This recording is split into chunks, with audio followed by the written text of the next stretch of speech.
which I shed light and expose the true turn of events as far as myself is concerned, no, sa pag-aresto sa MOA o pagpapriso sa MOA sa taga NBI Region 11 last September 16 last year 2019. And I would like to remind everyone that if you want to get the full, no, of that privilege speech, only that part, no, na pwede nyo ma-cover katulong sa privilege speech, so I cannot read it again. But there are some na not that critical, pwede na ito maistoryahan, like sub judice or whatever. So I think let's go to the question.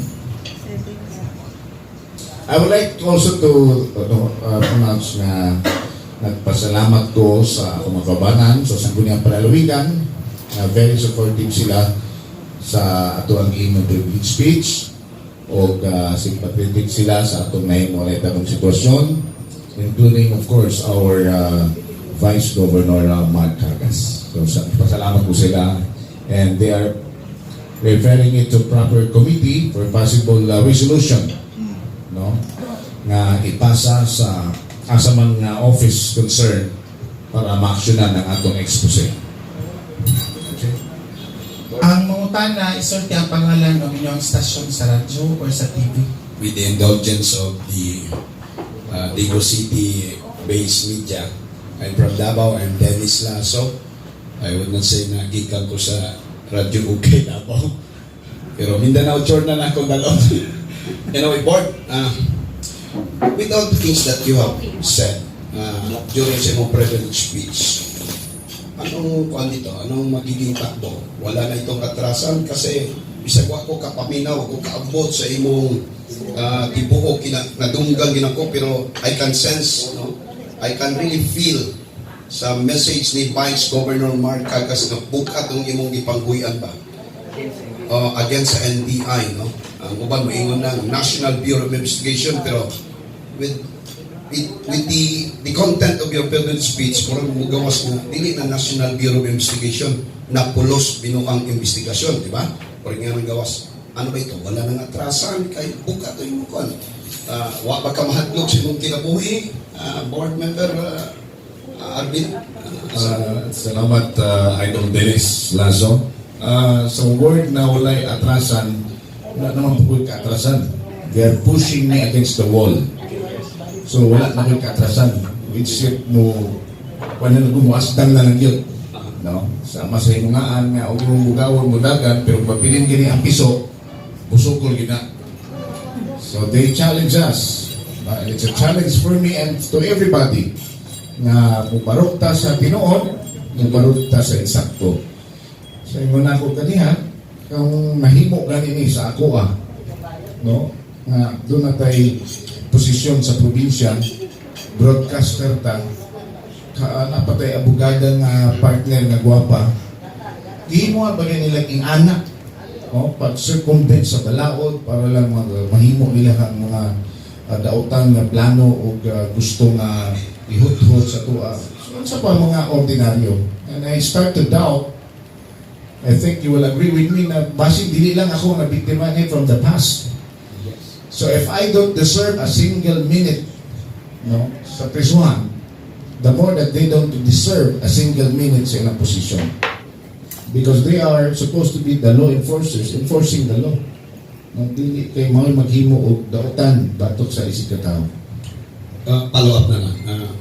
In kaso, ang NBI director na who happens to be from Davao, makikistorya sa mga board na pag-usapan na lang natin ito in a way. Nagkakamali rin. I mean, halos buluhod si Motubangan just to, para tapusin na lang yun. Kanang, wala na ikon. Will you agree with that? I think, thank you. As Christian, Idol Dins, no? Dugaran ako silang ipasaylo. But what I'm asking now is justice. No, it's not revenge. Revenge is far different from justice. The course of law decide. And I would like to welcome any mm, uh, independent investigating body to investigate my allegation also. No, may allegation pa mga atua. And we will, both sides be here equally and present evidence kung unsa katinod na itong allegation. Salamat akong aksyonan na sa tuwang NBI Director kay salit ko, sa my speech na dili nila gusto na mahitabo ni o wala ni nila gitugutan. That's my belief. Okay. Sir, I am Abdul Rahman from Energy FM, Jigos. Yes, Don. Sir, kanang ang question ako, since naka-bill ban ka, tungkol ka insufficient ng ebidensya, wala pa kayo move sa mga kaubat sa mga abogado na motion to dismiss the case kay insufficient mga ebidensya. Siguro that's one of the plan, no? Hindi man na ito matouch na kaya napamantinting pa man sa court ang kaso. So, let's just leave it to the court. Pero siguro, of course, pag gila sa mga dipinsa sa itong mga abogado o kung sa ilang mga paagi. But I am very much optimistic, no, na the justice will prevail. Board, maayong hapon. Maayong hapon. O, sa tanan. Naminaw ni ganina sa imong privilege speech. Medyo na kuanan yun mi, no? Yung ana kaya ang himo sa NBI sa imuha. So, medyo sakit, no? Sakit yun sa nakadungo ganina sa privilege speech. Board, usay, doon na ba yung paano as a member? Kasi elected kay, dili ka yan nga tao, nga anao nila pagtratar. You're elected person in Davao del Sur. Usa ka ka-official. So, basig kani board is a part of your achievement sa kinabuhi nga pagsulay nimo nga ikaw pa ang maka-open sa mga anomalya o kabuang sa NBI. So, usay plano board do na bay idea karon ang ato ang SP nga ipatawag kung ta na sila, no? Kung mahimo kunilita na sila sa media, kami sa media mo promote po sa social media o sa radyo nga ako yung isulti ang tinuod nga ingon ana ilang ginahimo. Doon na nabaylakan board ang ato ang sangguniang panalawigan sa member of sangguniang panalawigan officials. Thank you, Dayo. No? I think katong isa sa move ka kaniya, i-adapt atong privilege speech o ka-estadihan kung maasa ng mga committee o kinsa ng mga committee ang mupadala o mupasa o resolution asking, no, some mga taon na itong mga government offices or investigating body, may be Congress, Senate, or kung ma-fall ba sa Ombudsman, or most probably, pasabatang resolution para dito sa atong Department of Justice diin under ang NBI na makakandak sila ang investigation regarding ani so that to shed light sa ato ang allegation and hopefully it will happen very soon, no, para sa masayang gingon na naagyoy kinahanglan nga naagyoy na ito nga aksyonan o remember as an august body kung imuhang yatakan o gibugal-bugalan ang usa ka membro sa sangguniang panlalawigan as one, no, gihimo na siya sa tibuok sangguniang panlalawigan, right? So ang ilahang giyatakan, ang ilahang gibugal-bugalan is not only one member as Arvin Malazar Jun Blanco itself, but the whole sangguniang panlalawigan. And I understand na kung mga kaubanan wa kimiudjik nga nakasabot sila, misimpatiya sa silang akong debate kung muuban sila sa akong kausa ngayon karong akong ipang gisulti. So, sa imuhang barganan ani Sir John, ang uban gumingon sila pag katulita po ng politika si Sir John Blanco niya. Doon ay nagpaluyo na ngayon na ito likon po sa politika nga may nagpaluyo aron ka itong pawak sa mga pagsulay, Sir John. Murag layo ora na sa tinuod ng word nga na politika, no? Wala ko nagtuuan na o gusto nato nga i-discount nato na possibility walay politiko o dagko nga politiko politiko nga nagpaluyuan niya. In fact, kung makita ninyo sa social media nga atong dako nga atong video sa CCTV nga nigawas, wag gani sila kaila primero kinsa ko. So wala sila interest sa kuha. So di wala ko gisingil out, wala di ko nila actually target. So meaning dili gid sa politika. It was just seldom incident nga naanto ko sa station for sugod atong kampanya, wala naman ko kapalit di sa radio station. And then nibalik na ko atong adlaw po tungod kay naaman to si Viray nga PWD nga may tabang ako lang ihabitan. So that's my only purpose. So meaning dili adlaw-adlaw nga naata dito. So chambar po to nila na aktuhan to nila. Gani wala si Hero Talok dito bilakaw nagsayo. Uban ta misprisuhan ani. Okay. Good afternoon, board. Yes. Unsay feelings sa pagsulod nimo sa gudang panalawigan? How your colleagues welcome you for the past 5 to 6 months na wala ka dito? Yeah, tamis jud kayo ang kagawasan. Tinawag din na, ligod lalibi mo agihan ko na ka sa sulod sa bilangguan. O honestly, even this morning, nabagoy mga doubt pa nga pasagda na lang ba na ko ni nga magmalinaw ang tagdanan. Di ba? Di na lang nato ni isgutan. Kaya lami naman kaya itong kahimtan na mingaw na, wala na samok. Di ba? O wala na intriga. O kinahanglan bagyong kumubarog sa kamaturan no matter the price is. Di ba? Kaya last night, padungog sa interview ni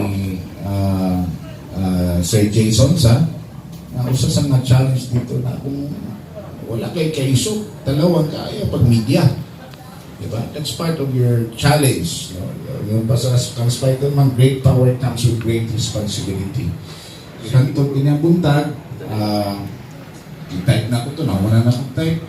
Nag-ampo na po ko, nag-usaryo na po may na bago yun mag-alauna, medyo na late nito ko mo. I want ba na ay wisdom gikan sa kaitasan sa maging purpose. So ang ako, big bro, I come up with one isa lang yun siguro ang ako ang na-feel ng anong igawas dito may istorya ni ini. Pait man tuhod sa prisuhan pero mas pait nang mugawas ka na naapaghihapon nag-exist ng ngani nga mabinuan o wala kay kagawasan sa pagsulti pagpasibaw sa kamatuoran. Dili man para sa buwan, para na sa inyong tanan. At least, dugang na lang ko, Board Member Malasa, you mentioned names like NBI officials, Balite. So, are you not afraid with him na drag, wala, you're not dragging his name, but naamang po siya sa raid, no? Kaganina sa mong privilege speech, atong nadungog na doon ay, kung masabjudis na bayan eh, lingong ka nga doon ay negosasyon, ugikan kanila kini. Well, kung sa ako nasulti sa privilege speech, wala ko naghatag o naghimog aligasyon kundi nagsulti ako sa tinuod. So, dapat masabtan nga dili ako naghimo aning problema ha ug nganong ako may mahadlok. In fact, ako ang biktima ani.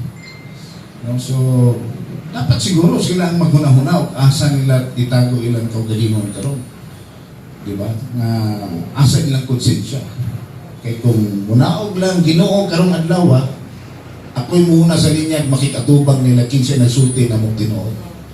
I'm willing to face my Creator any time of the day para isulti lang nila tinuod akong isulti.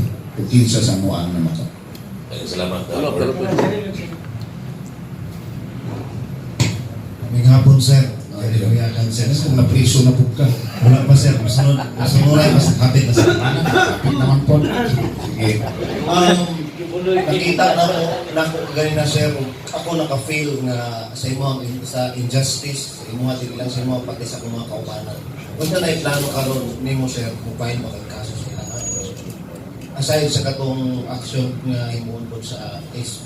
What I'm expecting is ang ako yung purpose sa pag-istorya is una, gusto na ko may balo kamong katawhan sa tinuod. Kay wa man na dumog og nakita gud nga side. Ang balita, i-rape, ginakop, gipriso, diara tama. So, ang among side, kung yun sa din may pagtardaan sa mga taga-NBI, mga tao pasibaw. And I think, mauni ang atong, o ang purpose na to ni, mauni ang pagpanawagan sa mga proper government agencies na mas dagko pa sa ilang ranggo, ang susihon na to ni, wala ko na, hindi na yung kumusulti nga, tinuod niya ako atanan. Kung ang agency mag-imbestiga, palawin yung imbestiga kay andam ta mo submit sa itong kaugalingon sa mga independent investigating body para masayron ang tinuod. As I've said, ipasayron na ako na sila tanan. No? Pero ang atong ipangita, justisya. Kinahanglan na to na naay justisya sa matag insidente nga dunay mga nahimong biktima o nalapasan sila tutungod. Sir, last na lang sir, doon na yung mga humors gusto na ko nga ikaw mismo ngayon ang tuba. Doon na yung mga humor sa gawas na rape me daw itong nahitabo sa imo ha. Idrama lang daw yun. Sa ato, jail me po ng sumpay.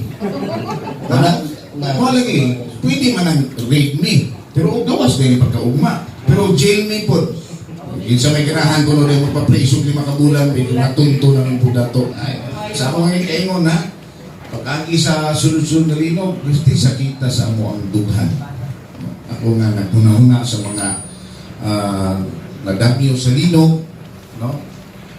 Murabag ka na nagdangbuko, may tanaw na to sa balita sa TV diha pa ko sa ospital. Puro na dapat ang balita. No? Never in our wildest dream na kita masintro sa mga balita. Unya, dumagan pa na wala punta sa ato ang mga minahal sa kinabuhi. Helpless to kayo sila. Yan ang panahon nga doon ay mga trahedya. So, imagine kung binuang na ng kagilingon ni mo. Di ba?